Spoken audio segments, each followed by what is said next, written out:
Roma tem os documentos. Isso é o que eu preciso que você entenda antes de qualquer coisa. Não é boato, não é teoria. São cartas físicas, registros arquivados, correspondência trocada entre bispos ao longo de 3 décadas. E essas cartas mostram uma coisa que vai doer em quem amou a igreja com sinceridade. Alguém foi protegido quando devia ter sido investigado. Fiéis foram abandonados quando deviam ter sido amparados. E o silêncio foi escolha, não acidente. O Papa Leão XIV tem esses documentos agora. O que ele vai fazer com eles é a pergunta que não sai da minha cabeça. E aposto que não sai da sua também. Meu nome é Padre Fábio de Oliveira. Sou pároco há 18 anos no interior de São Paulo. Não sou teólogo de televisão, não tenho diploma de Harvard, não apareço em congresso internacional. Sou o padre que sepulta os mortos da cidade, que ouve confissão de gente que nunca chorou na frente de ninguém, que visita o hospital às 6 da manhã porque não tem mais ninguém para ir.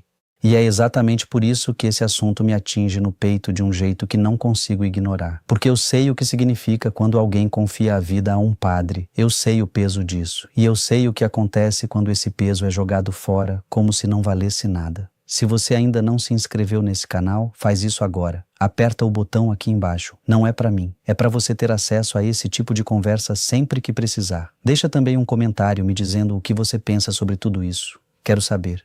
De verdade, vou te contar tudo o que eu sei sobre o caso do Padre Bernardino. Vou te explicar como esse tipo de coisa acontece dentro da igreja, como o silêncio institucional funciona na prática e o que o Leão XIV carrega nos ombros agora que esses documentos estão em Roma. Pode sentar. Isso vai levar um tempo, mas vale cada minuto.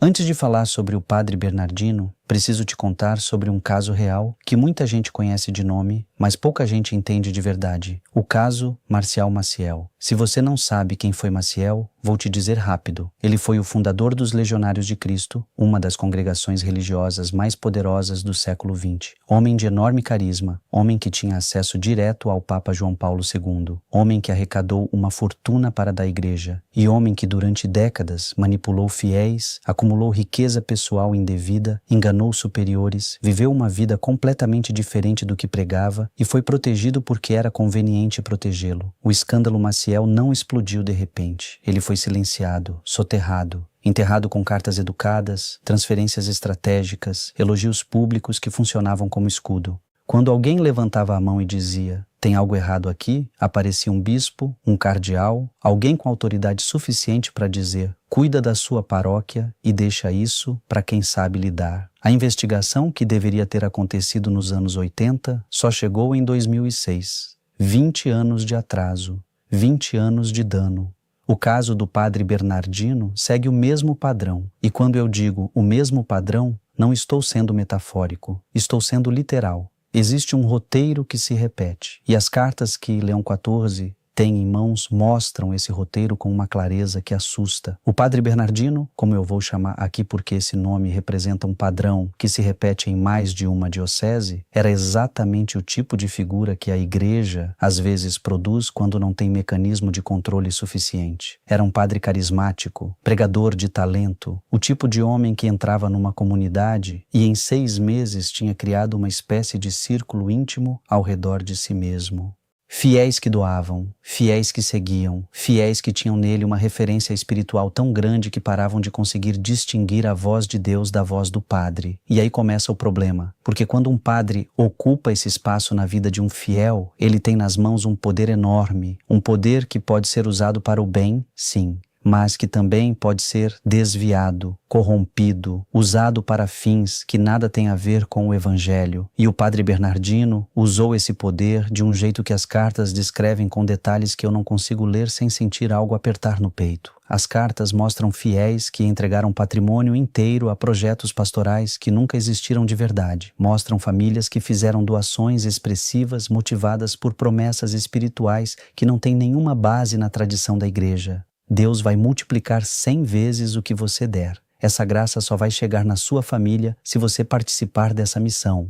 Você foi escolhido especialmente para contribuir com essa obra. Esse tipo de linguagem, esse tipo de pressão emocional embalada em vocabulário sagrado, isso tem nome. Chama-se manipulação espiritual. E é grave. É tão grave quanto qualquer outro abuso de confiança, porque ela ataca a coisa mais íntima que uma pessoa tem, a relação com Deus. Quando um padre distorce essa relação para benefício próprio, ele não está apenas quebrando um vínculo humano, ele está profanando algo sagrado. Ele está usando o nome de Deus como ferramenta de extração. As mesmas cartas mostram algo mais. Mostram um padrão de relacionamentos com fiéis adultos que extrapolava completamente o vínculo pastoral. Não estou falando de afeto genuíno entre padre e paroquiano, que é saudável e necessário. Estou falando de vínculos de dependência emocional criados e alimentados deliberadamente. Fiéis que eram encorajados a não tomar nenhuma decisão importante sem consultar o padre. Fiéis que eram gradualmente isolados das próprias famílias em nome de uma vocação especial ou de um chamado maior.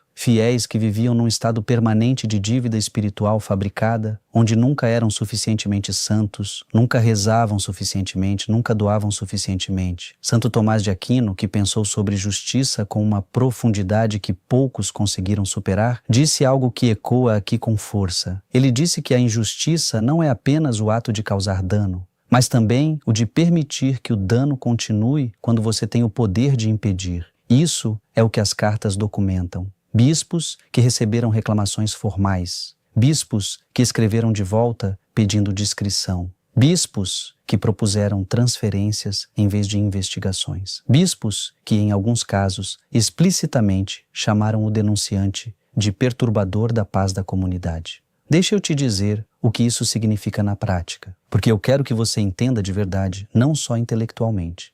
Significa que alguém que sofreu abuso espiritual, que reuniu coragem suficiente para levantar a mão e dizer o que está acontecendo aqui é errado, recebeu como resposta o seguinte: silêncio, descrédito ou punição velada. E o padre que causou o dano foi transferido para outra diocese, onde recomeçou com novas comunidades, novos fiéis, novas oportunidades de repetir o mesmo ciclo. 30 anos. Esse é o intervalo que as cartas cobrem. 30 anos de transferências silenciosas, de denúncias engavetadas, de fiéis que foram embora da igreja sem nunca saber se podiam ter sido protegidos. 30 anos de uma máquina institucional funcionando não para defender quem foi ferido, mas para defender a imagem de quem causou o ferimento.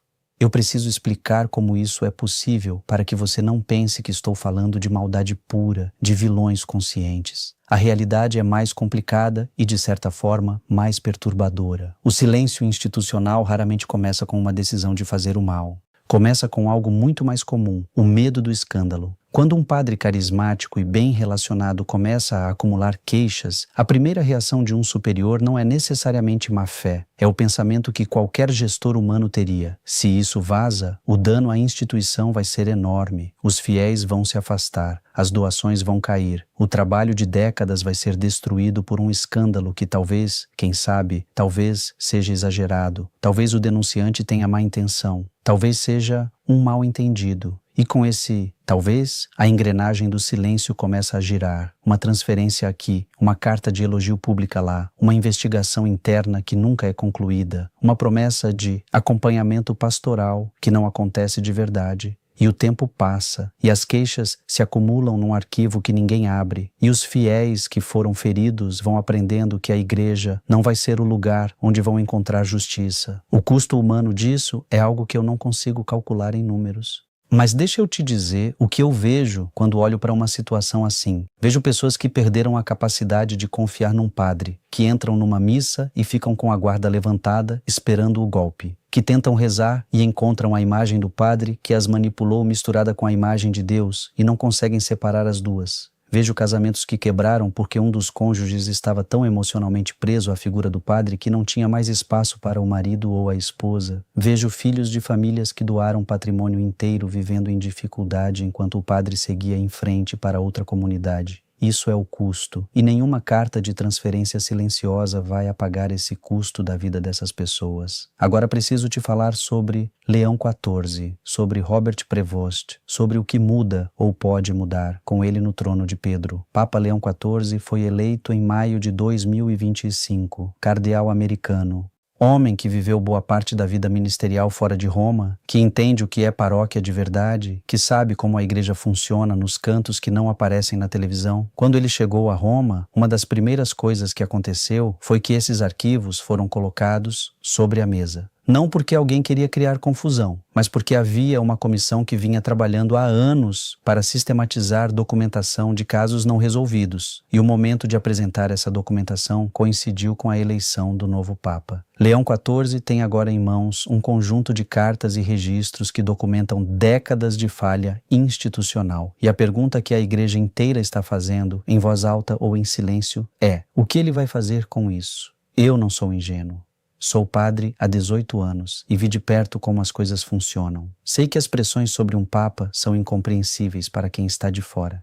Sei que qualquer passo em direção à transparência vai criar resistência interna violenta de setores que têm interesse em manter o arquivo fechado. Sei que há cardeais que aparecem nessas cartas, seja como autores, seja como receptores, que ainda estão em posições de influência. E sei que lavar roupa suja da própria casa sempre custa mais do que lavar a roupa do vizinho, mas também sei outra coisa. Sei que Leão XIV não chegou ao papado sem conhecer esses dossiês, que um homem que passou décadas em missão, que ouviu o que os fiéis mais simples dizem sobre a igreja quando acham que nenhum padre está ouvindo, sabe exatamente o que está em jogo aqui. Não é uma questão administrativa, é uma questão de credibilidade moral. E nenhuma instituição sobrevive sem credibilidade moral, não importa quantos séculos de história ela tenha. O que eu espero de Leão XIV e o que vou rezar que aconteça é que ele não trate esses documentos como um problema de relações públicas, que não nomeie uma comissão para arquivar os documentos num prazo mais longo, que não produza um comunicado vago sobre lamentáveis irregularidades que serão devidamente acompanhadas, que não permita que a narrativa seja controlada por quem tem interesse em minimizá-la. O que a igreja precisa agora é de uma coisa muito específica. Os fiéis que foram feridos precisam ser reconhecidos, não em geral, não numa declaração que fale de vítimas de situações difíceis. Precisam ser reconhecidos como pessoas que confiaram na igreja com toda a honestidade de suas almas, que foram traídas e que merecem que isso seja dito em voz alta por quem tem autoridade para dizê-lo. Se Leão XIV fizer isso, estará fazendo algo que vai muito além do político.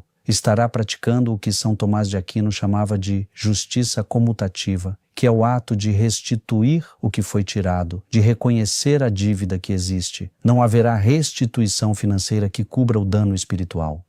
Mas o reconhecimento público da injustiça cometida é o primeiro passo para que essas pessoas consigam separar a fé da traição que sofreram, para que consigam, quem sabe, voltar a rezar sem sentir aquele nó que mistura Deus com o rosto do padre que as enganou.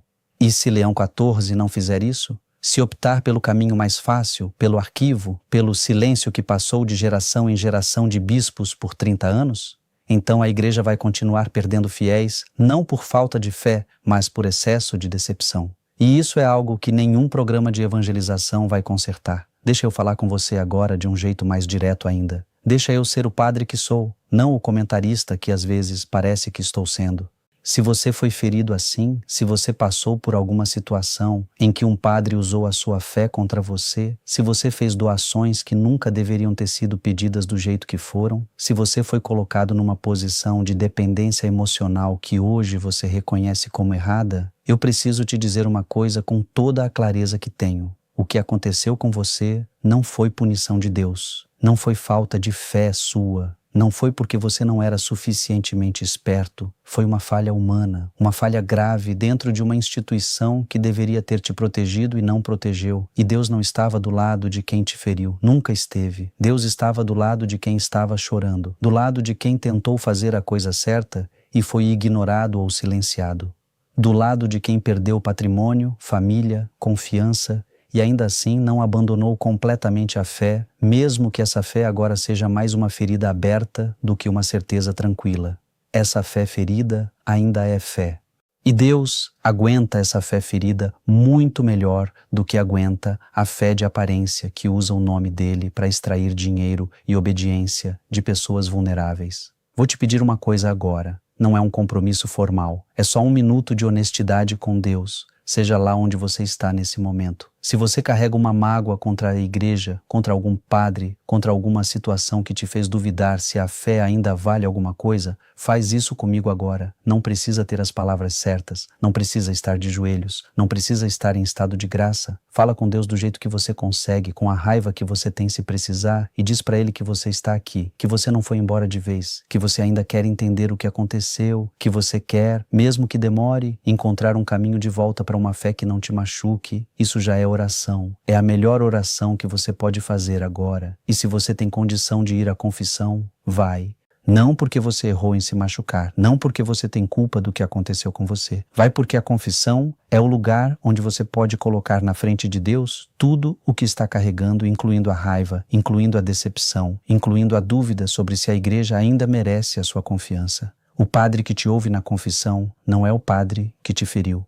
E Deus, que está naquele sacramento, não é o Deus distorcido que foi usado para te manipular. É o Deus que existia antes de qualquer padre, que existe independente de qualquer falha humana e que não vai te cobrar pela decepção que outros te causaram. Reza comigo agora se você quiser. Repete no seu coração: Senhor, eu estou aqui, estou ferido, estou com raiva, mas ainda estou aqui. Não sei se consigo confiar na igreja direito, mas quero confiar em você. Perdoa o que precisa ser perdoado em mim, faz justiça sobre o que foi errado com outros e me ajuda a não misturar a falha dos homens com a tua fidelidade. Amém. Fica comigo nesse canal. Vou continuar acompanhando o que Leão XIV vai decidir sobre esses documentos. Vou continuar trazendo para cá as conversas que muita gente tem medo de ter, não porque eu quero destruir a igreja, mas porque eu amo a igreja demais para fingir que ela é perfeita quando ela não é. Inscreve-se aqui embaixo se ainda não se inscreveu. Compartilha esse vídeo com alguém que você acha que precisa ouvir isso. E me diz nos comentários: você acha que Leão XIV vai agir de verdade ou vai ser mais do mesmo? Quero ler o que você pensa. Que Deus te abençoe e que a igreja encontre coragem para ser o que deveria sempre ter sido,